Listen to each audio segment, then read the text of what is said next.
Brasileira de 17 anos morre em acidente de carro em Orlando, na Flórida. Adolescente brasileiro que vive em Massachusetts desaparece e família pede ajuda. ONG cria primeiro centro de acolhimento para vítimas de violência doméstica e seus pets. Inédito, Senado aprova legislação que visa maior proteção online aos menores de idade. E você vai conhecer a brasileira que ficou em segundo lugar no Miss Canadá e levou o cobiçado título de Miss Simpatia. Agora, com o reconhecimento internacional, a brasileira promete que mais mudanças vêm por aí.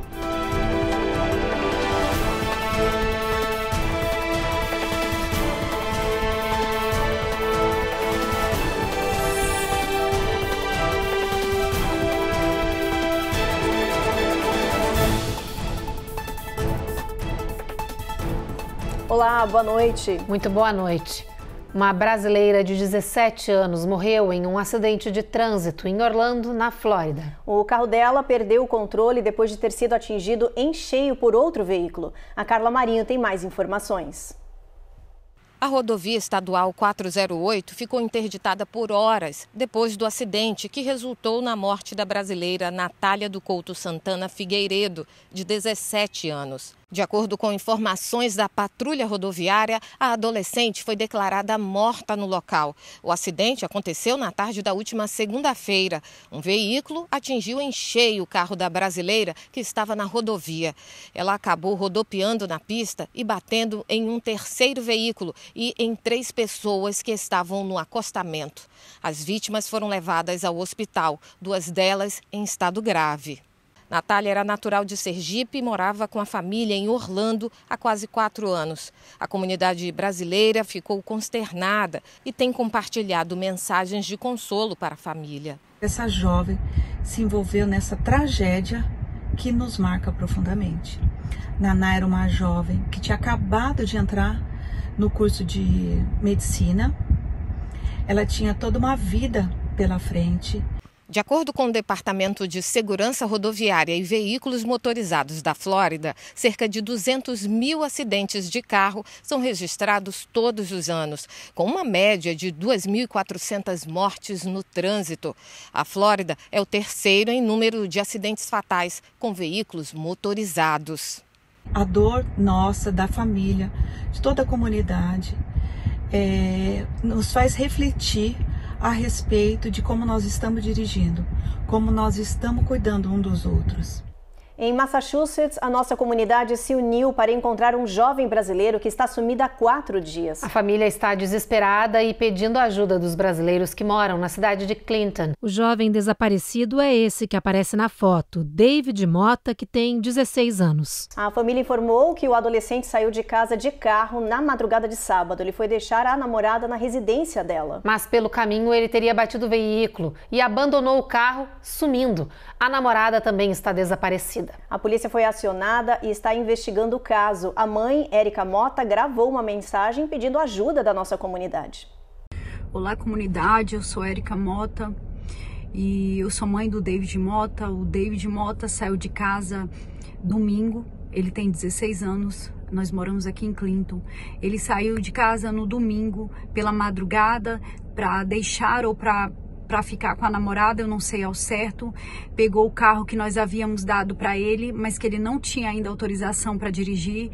Ele bateu esse carro durante o percurso e indo para West Boston, e o David sumiu. O David, nós pegamos o carro deu perca total, mas o David sumiu após isso.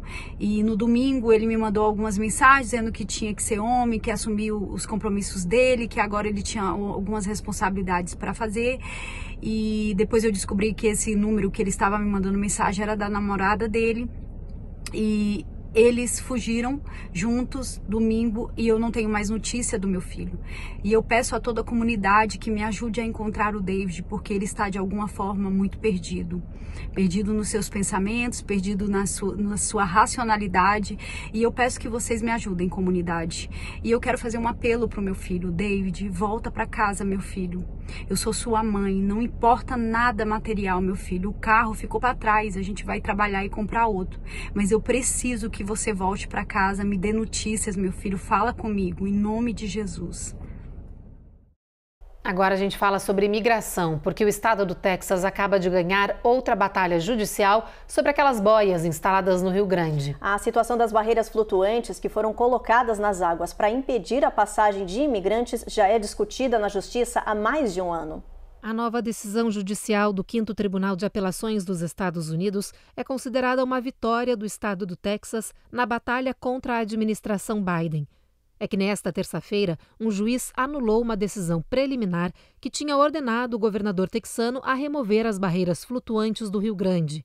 Com isso, as boias, que custaram quase $1 milhão aos cofres públicos do estado, vão permanecer na região, dificultando a passagem dos imigrantes ilegais. As barreiras projetadas pelo governador Greg Abbott como parte da Operação Lone Star, que visa conter o fluxo de pessoas chegando pela fronteira mexicana, viraram briga judicial em julho do ano passado, quando o Departamento de Justiça processou o Texas, alegando que as boias foram instaladas ilegalmente em uma região de domínio federal e não estadual. O Texas rebate que as boias são estruturas que não exigem autorização de uso e que, mesmo assim, as autoridades competentes foram avisadas do projeto antes da sua implementação. Esse impasse entre Texas e Casa Branca segue em pé. O caso continua nas cortes à medida que se direciona para um julgamento final que ainda não tem data prevista. Essa decisão do 5º Circuito, do 5º Tribunal de Apelações, está em linha com uma tendência atual que é preocupante, inclusive da Corte Suprema aqui dos Estados Unidos, onde o governo federal está cada vez mais diluído, com menos poderes. Por que eu falo isso? Porque a lei de imigração é lei federal, o que significa que todas as decisões em relação à fronteira, decisões do quem pode entrar, do quem não pode entrar e como cuidar dessas pessoas, é do âmbito e do governo federal. E os estados estão cada vez mais, vamos dizer assim, audaciosos no sentido de controlar ações que estão fora do âmbito da lei estadual. Então, isso é uma tendência e a sinalização da Corte Suprema, da diluição dos poderes do governo federal, isso sinaliza para as outras cortes, para os outros distritos, a tomar decisões como essa. Então, não é surpreendente. Depois do intervalo, ONG cria primeiro centro de acolhimento para vítimas de violência doméstica e seus pets. E Senado aprova legislação que visa maior proteção online aos menores de idade.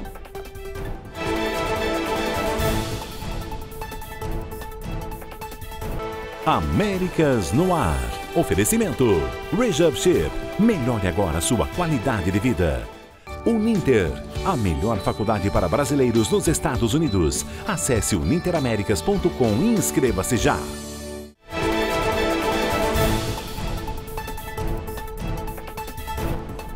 Minnesota criou o primeiro centro de tratamento para receber vítimas de violência doméstica e seus animais de estimação. Um estudo apontou que quase 50% dos sobreviventes de situações abusivas adiam a busca por socorro por receio com a segurança dos seus pets.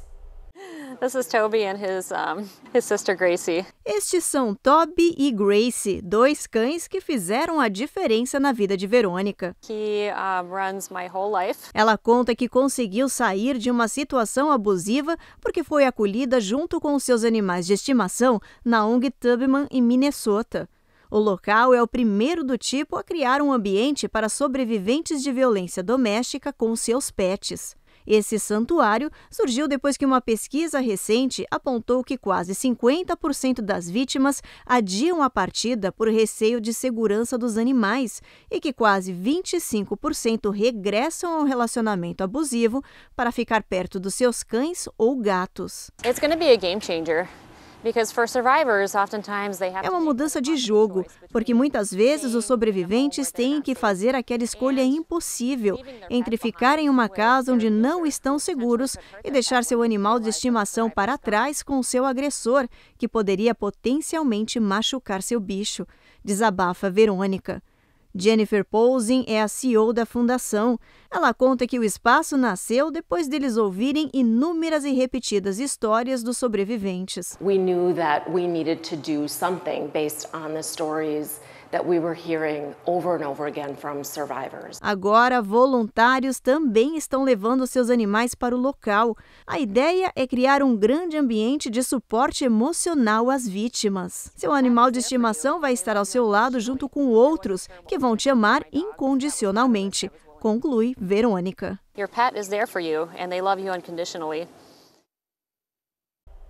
O Senado norte-americano aprovou uma legislação bipartidária que visa aumentar as proteções dos menores de idade online. Essa aprovação do projeto de lei ocorre em meio a um aumento dos debates sobre os efeitos das mídias sociais nas crianças. Essa nova legislação de segurança online para crianças exige, por exemplo, que as plataformas forneçam mais mecanismos de proteção aos menores. Isso inclui restringir o acesso a dados pessoais de crianças e adolescentes e dar aos pais mais ferramentas para supervisionar o uso das redes online. Há também obrigação de mais salvaguardas, como limitação de tempo de uso das plataformas para certas idades e proibição de anúncios prejudiciais de produtos como álcool, jogos de azar, tabaco e vapes. Agora, esse projeto aprovado no Senado vai para votação na Câmara e o presidente da Casa, Mike Johnson, sinalizou que o pacote também deve passar por lá e em breve ser sancionado pelo presidente Biden. O mundo está de olho no Oriente Médio. É que a morte de um líder do grupo terrorista Hamas dentro do Irã escalou a tensão na região e preocupou a comunidade internacional, que teme uma guerra sem precedentes. O país dos ayatolás acusou Israel pelo assassinato de Ismail Haniyeh e prometeu vingança. O repórter Matias Brotero tem as últimas informações da guerra. Em pronunciamento à nação, Benjamin Netanyahu não falou sobre o ataque em Teherã, mas alertou a população para uma possível retaliação. Na noite de ontem, Ismail Haniyeh participou da posse do novo presidente do Irã, Massoud Pezeshkian. Foi o último compromisso oficial dele. A cerimônia contou com a participação de líderes de mais de 20 países, incluindo do Brasil. O vice-presidente Geraldo Alckmin ficou a poucos metros do líder do Hamas durante o evento. Segundo a imprensa iraniana, um projétil aéreo, não se sabe se um míssil ou drone, atingiu um prédio para veteranos de guerra onde o líder estava hospedado. O grupo terrorista Hamas informou em um comunicado que, além dele, um segurança também foi morto. A morte de Ismail Haniyeh provocou reações e temores de que o conflito na região se transformasse em uma guerra mais ampla. O líder supremo do Irã, Ayatollah Khamenei, disse que Ismail era um hóspede em sua casa e prometeu uma punição severa. Já o recém-empossado presidente do Irã afirmou que o país vai defender a integridade territorial. Um cortejo fúnebre será realizado na capital iraniana amanhã. A comunidade internacional reagiu. O chefe da diplomacia americana, Antony Blinken, disse que os Estados Unidos não estavam cientes ou envolvidos.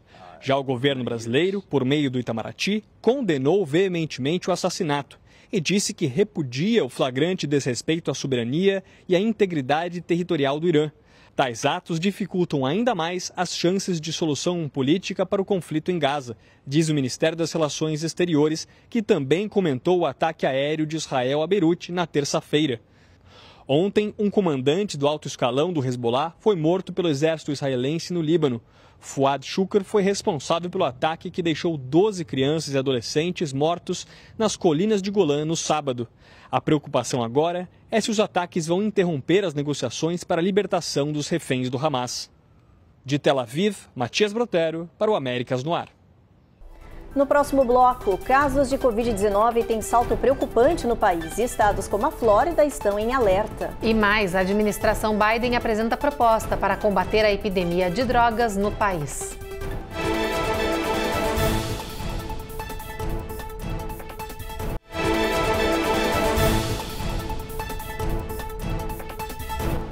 A Flórida está em alerta. Uma variante da Covid-19 está se espalhando rápido pelo estado e preocupando os médicos. Quase 300 mil pessoas já testaram positivo para a doença nessa onda de contaminação, como nos mostra agora a repórter Cone Rocha. Hospitais e emergências estão com um alto movimento de pessoas contaminadas com esta nova versão da Covid-19. A variante que está se espalhando rápido pelo estado e preocupando os médicos é a KP3, que é mais infecciosa do que as últimas mutações. Os especialistas dizem que até agora 270 mil pessoas já testaram positivo para a Covid-19 aqui na Flórida. Só em um condado do sul do estado, em junho, foram quase 700 mil casos de uma só vez. A temporada de contaminações costuma ser no outono, mas este ano o verão também entrou no foco. A justificativa dos médicos é que as pessoas estão viajando mais e se aglomerando mais em ambientes fechados. Isso faz o vírus circular e contaminar mais pessoas. Segundo os Centros de Controle e Prevenção de Doenças, 21 estados americanos registraram níveis altos de Covid-19 neste verão. A Flórida está no topo, junto com Califórnia, Colorado, Connecticut, Distrito de Colômbia e Alasca. A Covid-19 é transmitida de pessoa para pessoa através da fala, tosse ou espirro. Autoridades de saúde afirmam que essas novas cepas são mais longas e é preciso estar atento aos sintomas prolongados de febre, tosse e episódios de falta de ar. Evite aglomerações, evite compartilhar copos, talheres e outros objetos. Higienize frequentemente as mãos com água ou gel. E, quando possível, lavar as mãos com água e sabão. Eu vou deixar aqui enfatizado, é importantíssimo o uso de uma suplementação adequada para elevar o seu sistema imunológico. Como podemos ver, a gripe é uma doença que pode se agravar e trazer consequências bem negativas para a nossa saúde. Sendo assim, o melhor a fazer é se prevenir e evitar que esse vírus se espalhe por aí. E o Centro Nacional de Controle e Prevenção de Doenças anunciou um plano para expandir a imunização da gripe sazonal entre os agricultores. A medida de 5 milhões de dólares vai oferecer vacinas para áreas isoladas, aumentar a conscientização para a temporada do vírus, que se aproxima, e reduzir as mortes no país. A vacina da gripe sazonal não oferece proteção contra a gripe aviária, que cresce no setor da agricultura. Mas este é um esforço para prevenir o surgimento de um novo vírus superpotente. É que, segundo os especialistas, se as duas cepas diferentes da gripe infectarem alguém, há um risco de elas se misturarem para criar um vírus completamente diferente com características potencializadas. E se isso acontecer, há dois caminhos. O novo vírus pode ser inofensivo ou ser ainda mais contagioso, mortal e resistente a tratamentos. Diante disso, o aumento de casos de gripe aviária é visto como um risco em potencial. Só o último surto registrado recentemente no país impactou milhões de animais. As infecções humanas têm sido raras e os sintomas bem leves. Mas, para evitar o pior, o CDC anunciou uma iniciativa de 5 milhões de dólares para oferecer vacina contra a gripe sazonal aos trabalhadores rurais. As doses não serão obrigatórias, mas estarão amplamente disponíveis em eventos, postos de saúde e empresas pecuárias. A Casa Branca anunciou hoje uma série de propostas para combater a atual epidemia de drogas aqui nos Estados Unidos e pediu apoio do Congresso americano. Nos últimos 5 meses, mais de 442 milhões de doses de fentanil foram apreendidas nas fronteiras do país. As propostas foram apresentadas ao Congresso, que ainda precisa aprová-las. Entre as medidas está a criação de uma legislação para controlar o registro de máquinas de prensas de comprimidos aqui no país. Biden também pediu o endurecimento das leis para traficantes de correio. Ele quer informações adicionais aos remetentes, que a polícia alfandegária passe também a verificar pacotes pequenos. Até então, esses itens não eram sujeitos à fiscalização. O presidente também assinou um memorando de segurança nacional para melhorar o compartilhamento de informações entre as polícias e também as agências federais. Nos Estados Unidos, cerca de 200 mortes são registradas por dia relacionadas ao fentanil. A droga sintética é 50 vezes mais poderosa que a heroína e virou um problema de saúde pública no território norte-americano. Agora a gente tem um rápido intervalo e na volta a gente fala da tempestade que se desenvolve no Atlântico e tem a Flórida como rota. E você vai conhecer a brasileira que ficou em segundo lugar no Miss Canadá e levou o cobiçado título de Miss Simpatia.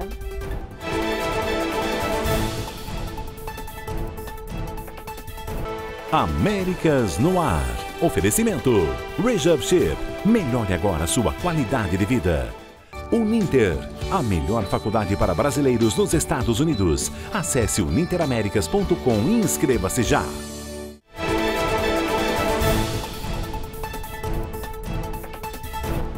Em Minnesota, os alunos vão ganhar as sextas-feiras de folga nas escolas. É que os colégios de um distrito escolar estão testando uma nova prática, semana escolar de apenas 4 dias. Esse sistema já é aplicado em 2.100 colégios no território norte-americano e vem provocando muita polêmica. Agora, Minnesota é a última região a aderir a essa tendência que tem surpreendendo muitos pais.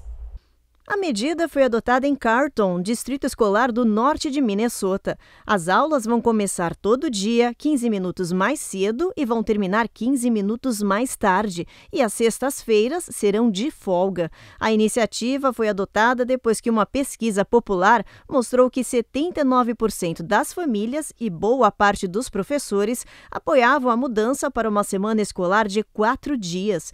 Com a nova metodologia, a escola alega que aumentou o número de professores inscritos fixos e reduziu os temporários. Mas muitos pais não gostaram da ideia. Eles alegam que trabalham a semana toda e não têm onde deixar os filhos.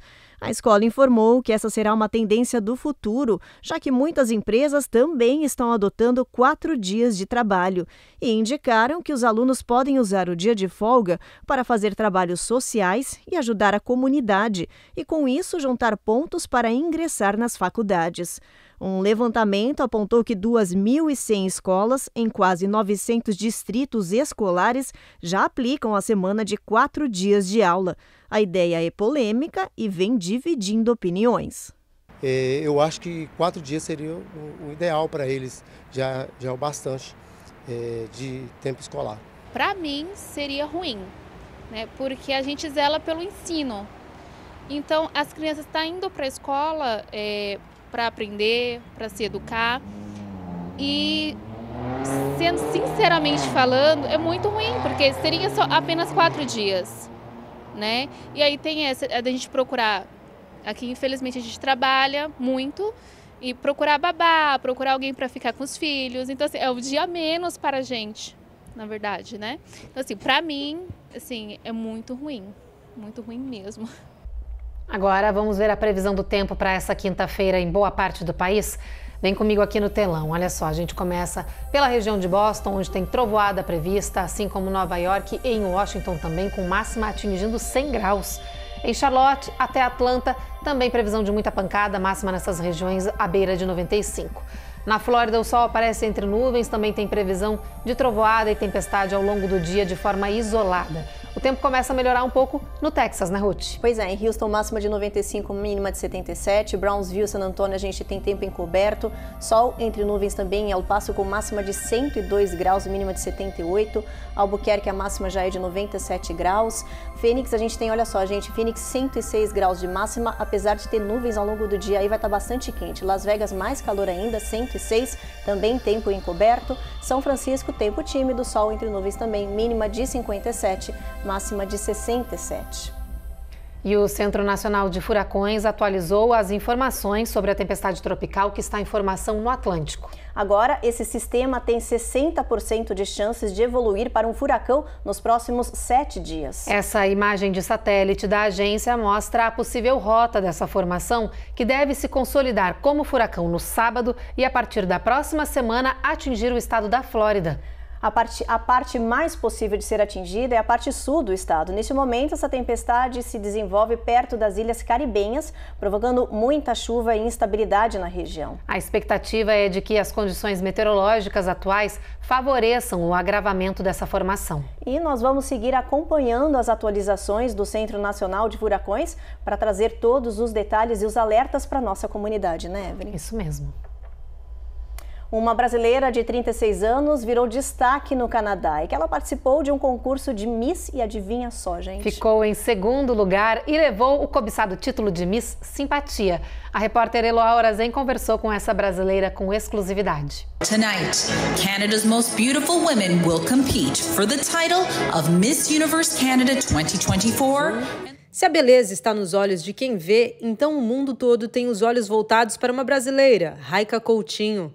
Natural de Mato Grosso do Sul, a modelo de 36 anos foi vice-campeã do concurso Miss Canadá, mas subiu ao pódio em 2 categorias importantes da premiação, se consagrando como melhor corpo e a Miss Simpatia da noite. Eu me inscrevi de última hora, foi na última semana. E chegar na final como segundo lugar e ter ganho o melhor corpo e simpatia, para mim foi maravilhoso, sabe? Que eu nunca esperava chegar nesse nível. Então, para mim, foi uma alegria, foi muito bom mesmo. Uma coisa que eu queria muito falar, que eu queria muito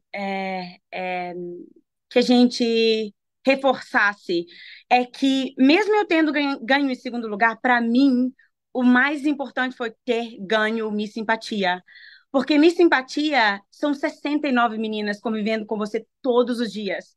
Então, eles conseguem ver quem é você quando a câmera não está apontada para você. Isso, para mim, foi o auge. Eu sempre falo que a alegria do brasileiro se mostra de longe, sabe? É aquela alegria contagiante. Então, eu acho que eu trouxe um pouquinho do nosso Brasil pro stage do Miss Minas Gerais, do Miss Universo Canadá, com certeza. Cidadã canadense, Raika trabalha como modelo desde os 21 anos. Por conta da profissão, viajou o mundo e chegou a morar na Itália, no México e aqui nos Estados Unidos, antes de fixar suas raízes no Canadá, onde vive há uma década.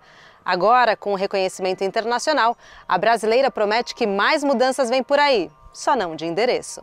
Para frente, eu tenho vários projetos que eu estou trabalhando, tem muita coisa que vai acontecer, então quero que todos fiquem ligados, principalmente na minha rede social, que é o Instagram.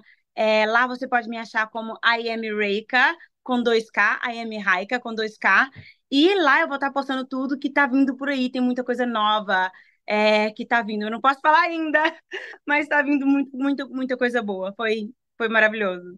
E o Jornal Américas no Ar de hoje termina agora.